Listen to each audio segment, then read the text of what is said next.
영생의 길 생명의 말씀. 진리를 알지니 진리가 너희를 자유케 하리라. 요한복음 8장 32절. 죄인이 진리를 알게 되면 자유케 된다고 말씀하셨습니다. 진리는 예수님 자신이시며 예수님께서 하신 말씀이 진리이십니다.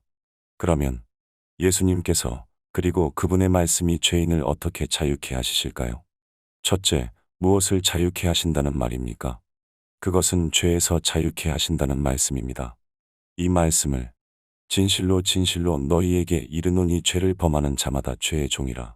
요한복음 8장 34절. 그렇습니다.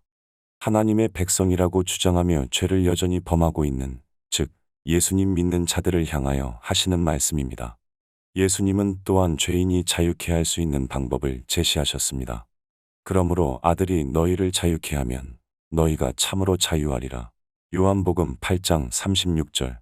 이와 비슷한 방법을 너희가 성경에서 영생을 얻는 줄 생각하고 성경을 상고하거니와 이 성경이 곧 내게 대하여 증거하는 것이로다.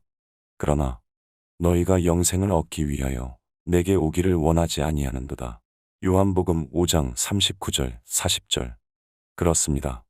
예수님은 진리이신 성경 말씀으로 우리가 죄인임을 알려주실 뿐만 아니라 우리가 이 죄에서 자유할 수 있는 방법도 알려주셨습니다. 즉, 죄인이 예수님께 가야 합니다. 왜냐하면 죄의 문제를 해결하여 죄에서 자유해져야 되기 때문입니다. 예수님은 성소이시며 예수님께 간다는 말은 성소들로 간다는 말입니다.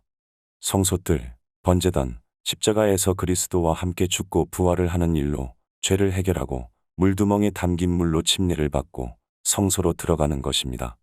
이런 과정을 통해 성소로 들어가는 것인데 성소로 들어가는 방법 또는 예수님 안에 들어가는 것입니다.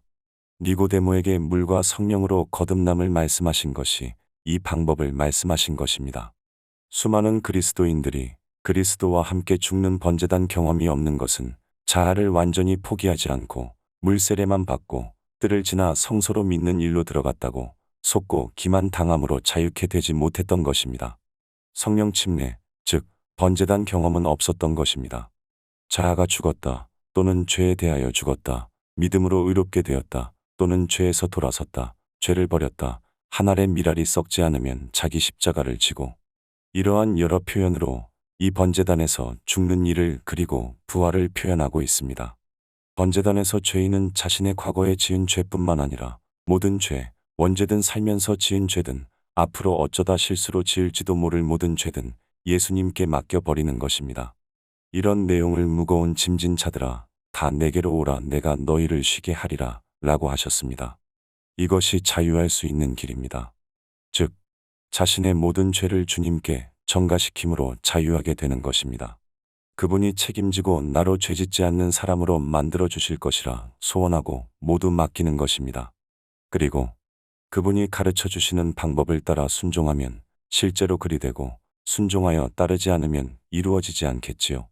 수많은 그리스도인들이 모든 죄를 주님께 전가시키는 일을 못하는 것입니다. 여러 이유가 있는데 믿음이 부족하기 때문입니다. 장대의 뱀을 쳐다보면 뱀에게 물린 상처가 낫는다는 게 믿어지지 않으므로 쳐다보지 못함으로 죽는 것과 같은 것입니다. 그리고 자신들이 합당한 약, 율법을 지켜서 의롭게 되려 함을 구해서 발라야지 낫는다 생각하므로 역시 쳐다보지 못하는 것입니다. 죄에서 자유하기를 소원할 때만 그 문제로 예수님을 찾고 소원할 때만 맡기게 되고 소원할 때만 이루어지는 것입니다. 소원한다는 말이 믿음인 것입니다. 교회를 아무리 다녀도 죄에서 자유케 되기를 소원하지 않는 한 이 일로는 예수님을 구주로 찾지는 않고, 죄에서 참으로 자유케 되기를 소원하지 않는 한 자기 죄를 예수님께 전가시키는 일이 이루어지지 않고, 죄에서 참으로 자유하기를 소원하지 않는 한 이 소원이 이루어지지 않는 것입니다. 즉, 내 믿음이 너를 구원하였느니라. 내 믿음대로 될지어다. 이 말씀이 오늘 나에게 이루어지지 않는 것입니다. 왜 이런 소원이 필요합니까? 천국은 죄짓는 자는 갈 수 없기 때문입니다. 알자. 힘써. 여호와를 알자. 샬롬.